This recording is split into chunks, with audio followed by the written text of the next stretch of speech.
Hoy nos toca el capítulo número 27 del libro de Levítico. Capítulo número 27 del libro de Levítico, que tiene por título Cosas consagradas a Dios. Padre, leemos tu palabra en el nombre del Señor Jesucristo. Amén. Entonces vamos primero a entender qué significa que es consagrar. Consagrar es apartar o dedicar algo como sagrado, reservado para propósitos santos. Nosotros podemos consagrar personas o se puede consagrar objetos. Desde el momento que nosotros llegamos a los pies de Cristo, nosotros somos apartados del pecado, apartados del mundo, apartados del mal, para servir a nuestro Señor en santidad e integridad. La palabra de Dios dice, sé santo, porque yo soy santo. Entonces allí hay una consagración.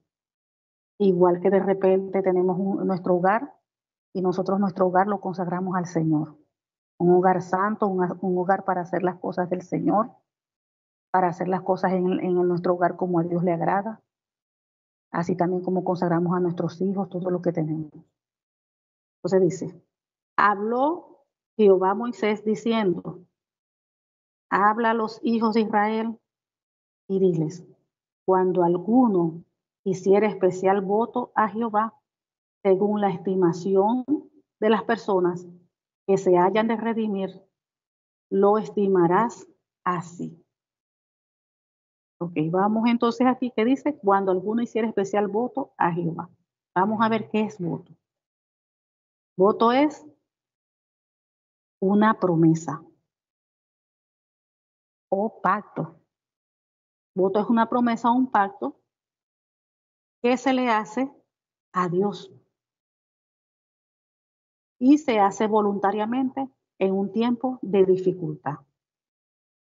Entonces ya estamos hablando de que un voto es una promesa y se hace a Dios voluntariamente. ¿Qué quiere decir eso? Que no hay una ley aquí que es obligatorio de hacer un voto o una promesa a Dios. La gente hace un voto o una promesa por agradecimiento, porque le sale del corazón, más no porque es una obligación o es una ley que hay que hacerlo. Entonces dice,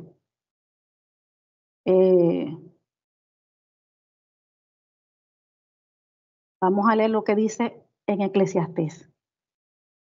Ya sabemos que un voto es una promesa, pero vamos a ver qué nos dice en otra parte de la palabra con respecto al voto o una promesa. Dice en Eclesiastés, capítulo 5, del 4 a 5, dice, cuando a Dios haces promesa, no tardes en cumplirla, porque Él no se complace en los insensatos. Fíjense, Dios llama a una persona insensata cuando hace una promesa y no la cumple. Dice todavía el versículo 5, mejor es que no prometas y no que prometas y no cumplas. Por eso también que en el Evangelio según Mateo dice, capítulo 5, versículo 37 dice, pero sea vuestro hablar sí, sí, no, no, porque lo que es más de esto, del mal procede. Vemos aquí que en la ley la gente acostumbraba a hacer votos o promesas. Cuando hablamos de votos, es igual a promesas. Era común que la gente hiciera promesas a Dios. Pero en otras partes de la Biblia nos dice que no es bueno hacer promesas. ¿Por qué?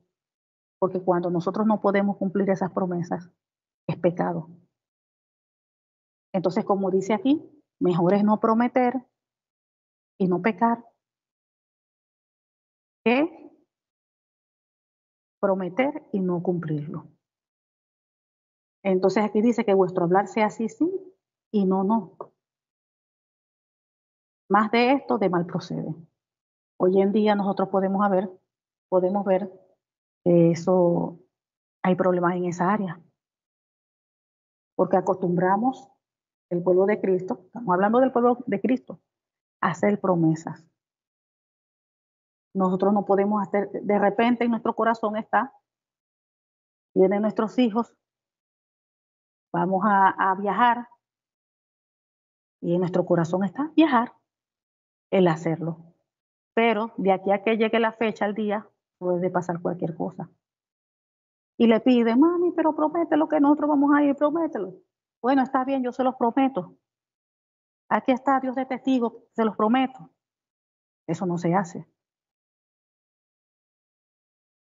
Porque la Biblia nos enseña que no debemos prometer, no debemos hacer votos, porque si no lo podemos cumplir, hay problema. Pecamos, eso es pecado. Entonces pecamos contra Dios y hay malestar allí con los hijos. Entonces, ¿qué es lo recomendable? No, yo no voy a prometer nada. Si Dios lo permite, vamos a ir. Yo tengo la intención de ir, de que todos vayamos. Si Dios lo permite, así será. Y si Dios no lo permite, bueno, que se haga la voluntad de Dios. Y ya usted no pecó porque usted no hizo promesas ni nada. Igual con Dios. Uno no tiene que prometer, ay, Padre amado, que yo te prometo que voy a orar más, que te voy a buscar más. Uno no tiene por qué hacer eso, no tiene por qué prometer. ¿Por qué? Porque si no lo llegamos a cumplir, eso trae problemas porque es pecado. Aquí, por ejemplo, si leemos en Deuteronomio capítulo 23 del 21 al 23 dice, cuando haces voto a Jehová, que voto es promesa, cuando haces promesa a Jehová tu Dios, no tardes en pagarlo o en cumplirlo, porque ciertamente lo demandará Jehová, tu Dios de ti, y sería pecado en ti. Mas cuando te abstengas de prometer, no habrá en ti pecado.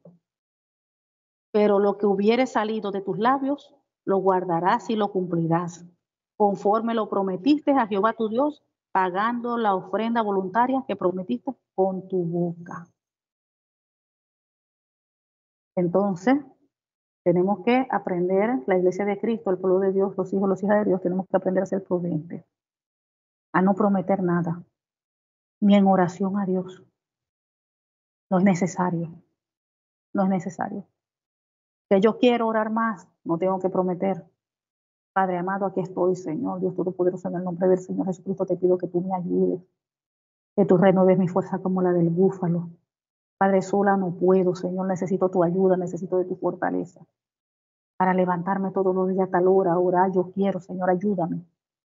Yo puedo clamar a Dios, pedirle a Dios, pero no tengo el por qué prometer, no debo prometer. Que nuestro hablar sea sí, sí o no, no. No tengo. Entonces eso debe cambiar en el hijo o la hija de Dios para que no se meta en problemas.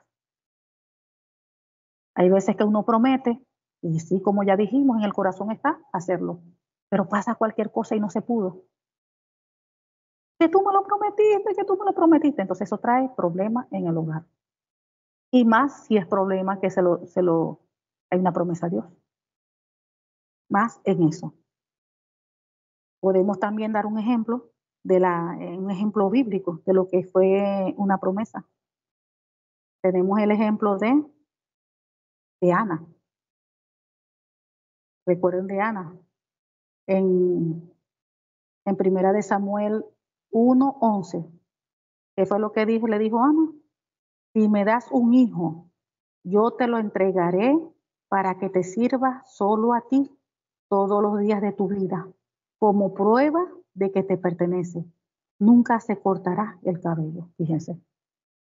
Ella estaba haciendo allí un voto que es una promesa a Dios. Si me das un hijo, él te va a servir y nunca le voy a cortar la cabeza. Si ella no hubiese cumplido su promesa, su voto, es pecado, allá hay problema. Abre puerta al enemigo. Como nosotros hoy en día. Si prometemos algo y no lo cumplimos, eso es pecado y abre puerta al enemigo. Entonces tenemos que ponernos a cuentas con Dios para cerrar esa puerta. Pero, como siempre dijimos, que nuestras actitudes traen consecuencias de bendición o de maldición. Aunque sí pedimos a Dios y Dios ya nos perdona y cierra esa puerta, pero queda allí Problema en la casa, porque uno le prometió al hijo, porque le prometió al marido, porque le prometió al amigo, al vecino. Mejor es no prometer. Uno presenta lo que uno desea, quiere, y uno dice si Dios lo permite, si Dios quiere. Nosotros queremos, tenemos la intención de que vamos a hacer esto y que el Señor nos ayude a que esto se dé. Que sea como Dios quiere, pero sin hacer promesas. Tenemos que acostumbrarnos a eso para no ofender a Dios ni meternos nosotros en problema con nadie y mucho menos con nuestro Dios. Entonces dice,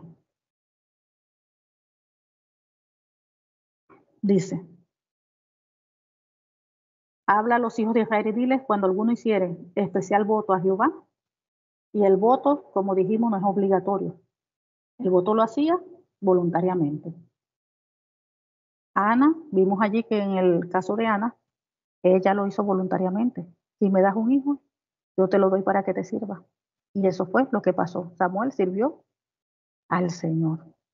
Entregó al niño cuando ya lo destetó y lo llevó al sacerdote para que sirviera al Señor.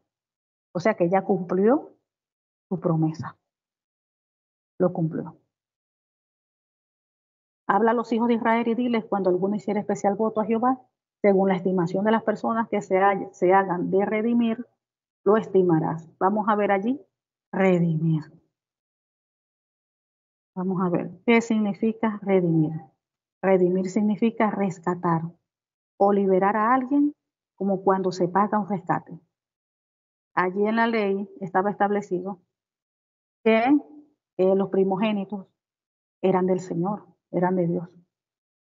Ustedes se recuerdan que cuando estaban en Egipto, Dios, el Dios Todopoderoso iba a sacarlos de la esclavitud de allí de Egipto, cuando todavía el faraón no los dejaba salir. Lo último que hizo fue que murieron todos los primogénitos. Pero los que no murieron fueron los del pueblo de Israel, los primogénitos, ellos no, solamente los del pueblo de Egipto. Entonces, a partir de allí se estableció de que debían de pagar un rescate por el primogénito. Había que pagar un rescate. Entonces aquí se estableció cuánto era que tenían que pagar por ese rescate en las personas.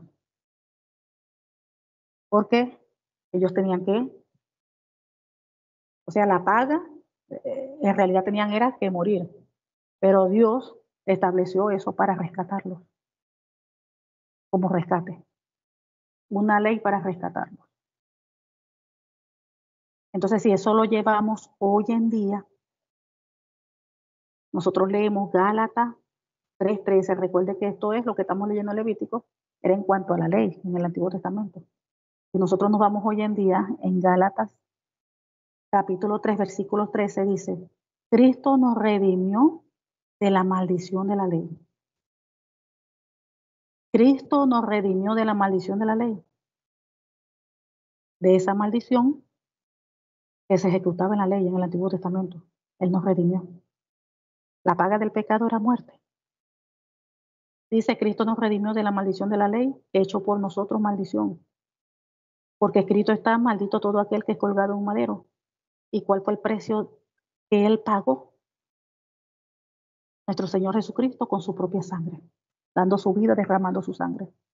Porque la palabra de Dios también dice que sin derramamiento de sangre no hay perdón de pecado. Entonces, ¿quién nos redimió? Si leemos también en Salmo 107, capítulo, versículo 2, dice, díganlo los redimidos de Jehová, los que ha redimido del poder del enemigo. Entonces vemos que nuestro Señor Jesucristo nos redimió. Fíjense lo que tenían que hacer antes cuando estaban en la ley. Tenían que pagar. Para redimir algo o alguien,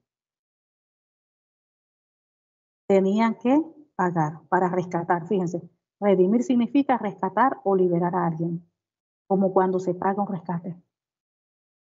Tenían que pagar por esa persona o por lo que vieron. Se podía redimir, rescatar, liberar, pero había que pagar. Entonces, por eso también el Señor Jesucristo en la cruz, que Él hizo todo completo, la obra completa, en la cruz del Calvario Él nos redimió con un precio de sangre, con su propia sangre nos redimió. Ya nosotros no tenemos que hacer eso, lo que se hacía en la ley. Ya nosotros no tenemos por qué pagar para redimir algo o alguien, porque ya el Señor Jesucristo dio su sangre, pagó con ese precio y nos redimió de toda maldición de la ley, dice la palabra de Dios. Entonces seguimos. Aquí dice, y si fuere mujer, en 3. En cuanto al varón de 20 años hasta 60, lo estimarás en 50 ciclos de plata, según el ciclo del santuario. Y si fuere mujer, lo estimarás en 30 ciclos, y si fuere de 5 años hasta 20. El varón lo estimarás en 20 ciclos y a la mujer en 10 ciclos. Y si fuera de un mes hasta 5 años, entonces lo estimarás el varón en 5 ciclos de plata y a la mujer en 3 ciclos de plata. Mas si fuere de 70 años o más, al varón lo estimarás en 15 ciclos y a la mujer en 10 ciclos. Pero si fuere muy pobre para pagar su estimación, entonces será llevado ante el sacerdote, quien fijará el precio conforme a la posibilidad del que hizo el voto, el que hizo la promesa. Le fijará precio el sacerdote. Y si fuere animal de los que se ofrece ofrenda a Jehová, todo lo que de los tales se diere a Jehová será santo. No será cambiado ni trocado, bueno por malo, ni malo por bueno. Y si se permutare un animal por otro, él y el dado en cambio de él serán sagrados. Si fuere algún animal inmundo, de que no se ofrece ofrenda a Jehová, entonces el animal será puesto delante del sacerdote y el sacerdote lo valorará, sea bueno o sea malo, conforme a la estimación del sacerdote, así será. Y si lo quisiere rescatar, añadirá sobre su valoración la quinta parte. O sea que para rescatar el animal, ahí le están colocando si es una mujer, si es un hombre, si es un animal, todo tenía su valor. Si lo querían rescatar, por ejemplo, aquí en el animal, tenía que dar la quinta parte más adicional para poder rescatarlo. Cuando alguno dedicare su casa, consagrándola a Jehová, la valorará el sacerdote. Sea buena o sea mala, según lo valorare el sacerdote, así quedará. Mas si el que dedicó su casa deseare rescatarla, añadirá a tu valoración la quinta parte del valor de ella y será suya. Aquí está hablando de una persona que entregó su casa, dedicó su casa a Jehová, pero después la quiere recuperar.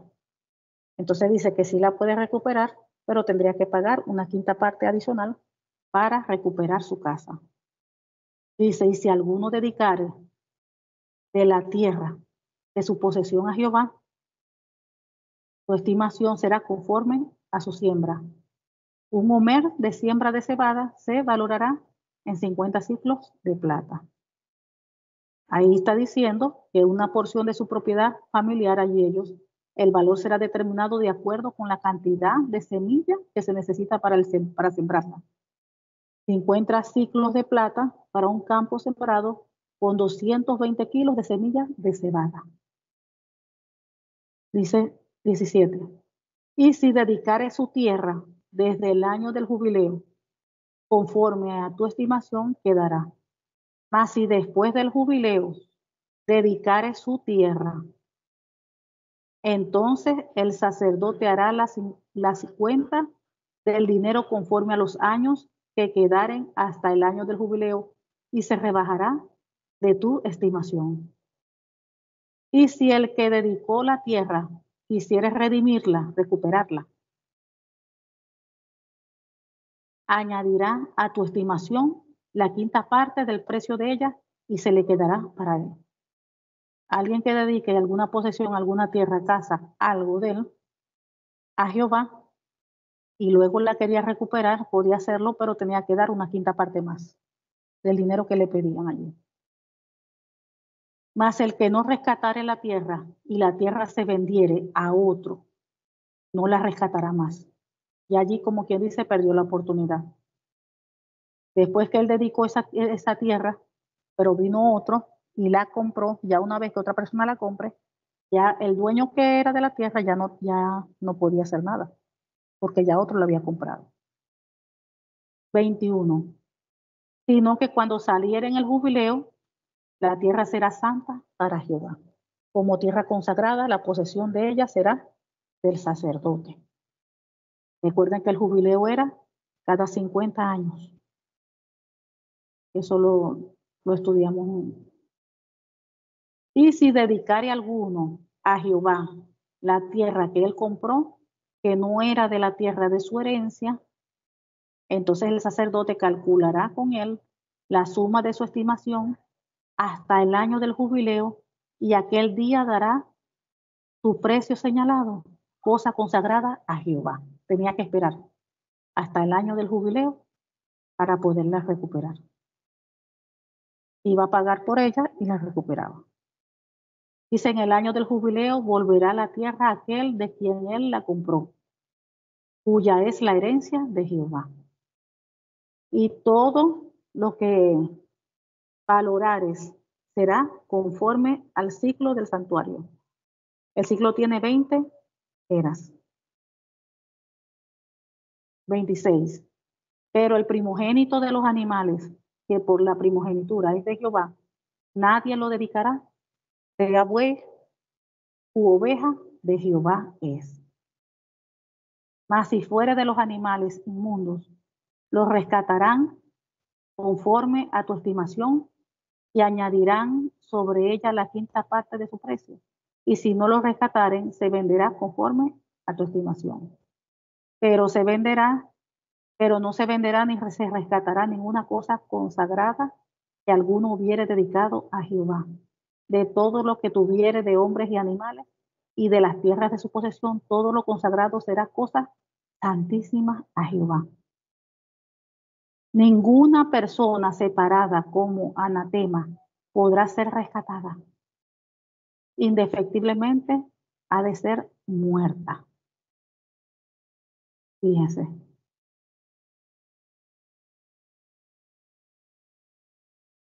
29. 30. Y el diezmo de la tierra, así de las simientes de la tierra, como el del fruto de los árboles de Jehová, es cosa dedicada a Jehová. Y si alguno quisiera rescatar algo del diezmo, añadirá la quinta parte de su precio por ello. Y todo diezmo de vacas o de ovejas, de todo lo que pasa bajo la vara, el diezmo será consagrado a Jehová. Vamos aquí a detenernos un momento. Gloria a Dios. Aquí vemos lo que es la parte del diezmo.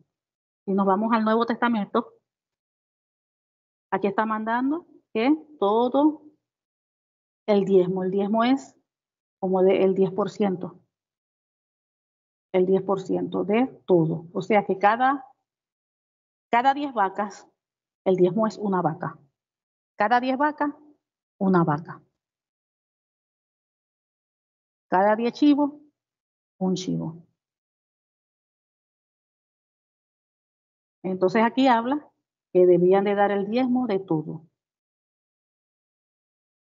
Hacia el diezmo de la tierra, hacia el de la simiente de la tierra, como del fruto de los árboles de Jehová, es cosa dedicada a Jehová. Y si alguno quisiera rescatar algo del diezmo de lo que la persona dio, añadirá la quinta parte de su precio por ello, si lo quisiera rescatar.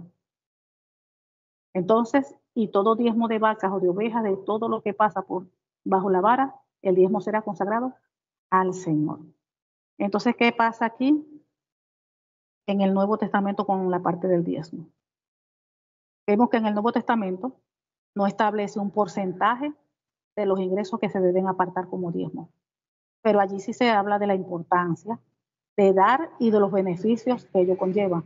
Ahí vemos que en el Nuevo Testamento se dice que las ofrendas deben ser según haya prosperado. Lo vemos en 1 Corintios 16:2. Lo establece. Entonces vemos que el diezmo debe darse de manera voluntaria y con un corazón alegre. Como dice en 2 Corintios 9:7, dice que cada uno dé como propuso en su corazón, no con tristeza ni por necesidad, porque Dios ama al dador alegre. Entonces vemos también que el diezmo debe ser en nosotros como una prioridad, dándolo antes de cualquier otro gasto o compromiso financiero. Recuerde que siempre está lo que es la parte de honrar a Dios. Aún con la finanza se honra a Dios, dándole el primer lugar a Él. Las ofrendas son un motivo puro y se dan con un motivo puro y una actitud de adoración a Dios, pensando que es para honrar y para glorificar el nombre de Él. Entonces dice, si nosotros leemos allí en Malaquías 3:10, dice, trae todos los diezmos al alfolí y haya alimento en mi casa. Y probadme ahora en esto. Y si no, os abriré las ventanas de los cielos y derramaré sobre vosotros bendición hasta que sobreabunde. ¿Recuerden cuando explicamos de las ventanas de los cielos? O sea, que cuando nosotros damos, se dan los diezmos, se traen al alfolí, a la casa del Señor, dice, y haya alimento en mi casa, y probadme esto ahora. Por eso que la palabra del Señor dice que mejor es dar que recibir. El Señor se agrada cuando uno da, cuando uno se desprende de lo que uno tiene para el Señor, aún para ayudar al prójimo, al hermano. Eso trae bendición a nuestras vidas. Pero aquí está hablando del alfolí, de traer los diezmos al Señor, al alfolí, a su casa. Dice, trae los diezmos al alfolí y hay alimento en mi casa. Y probadme ahora en esto, si no os abriré las ventanas de los cielos. O sea que unas ventanas que están cerradas, el ser obediente a la palabra y el ser dadivoso y darlo con un corazón alegre, con gozo, con alegría, se abre. Eso hace que las ventanas de los cielos se abran. Dice, y probadme en esto ahora, y no os abriré las ventanas de los cielos y derramaré mi bendición sobre vosotros hasta que sobreabunde. Entonces, conforme a como Dios nos vaya bendiciendo, nosotros damos al Señor, ayudamos al prójimo, a nuestro hermano, conforme Dios nos vaya proveyendo. Porque si de repente este mes yo no tuve nada, no me entró nada, nada, ¿cómo yo voy a ofrendar? ¿Cómo yo voy a darle? Sí, no tuve ninguna entrada. Ahora hay otras maneras también de bendecir, de dar. No solamente es dinero. De repente estoy viendo un hermano, no tengo dinero, pero estoy viendo un hermano que está pasando necesidad. Ah, pero yo tengo en mi casa, en la alacena, tengo comida.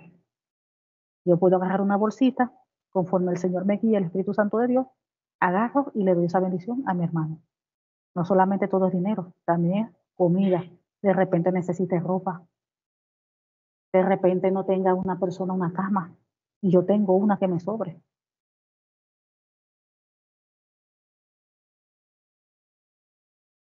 Entonces Dios se agrada de todo eso. Dios se agrada de todas esas cosas. Entonces vemos que cuando uno no le da al Señor lo que es del Señor, como la palabra de Dios dice, den al César lo que es de César y den a Dios lo que es de Dios. Entonces cuando uno no le da a Dios lo que es de Dios, eso trae consecuencias. Así como está estableciendo aquí, trae los diezmos al alfolí y haya alimento en mi casa. Y probadme en esto ahora, dice que lo prueben. Si no, os abriré las ventanas de los cielos. O sea, las ventanas estaban cerradas. Pero por dar lo que es de Dios a Dios, dice allí, probadme. Si no, os abriré las ventanas de los cielos. O sea, que si las ventanas estaban cerradas, Pero uno le da a Dios lo que es de Dios, Él abre las ventanas de los cielos y derrama su bendición, dice aquí, hasta que sobreabunde. Entonces, pase lo que pase, lo que es de Dios nosotros no lo podemos. Lo que es de Dios nosotros no podemos gastarlo. Ay, no, yo tengo que comprar otras cosas, después se lo doy para el mes que viene, dentro de 2 meses. No, eso es sagrado. Lo que es de Dios es de Dios. Mientras uno más rápido de eso, son cosas de Dios. Y con eso también se honra a Dios, con las finanzas. Este versículo, mire, es clave.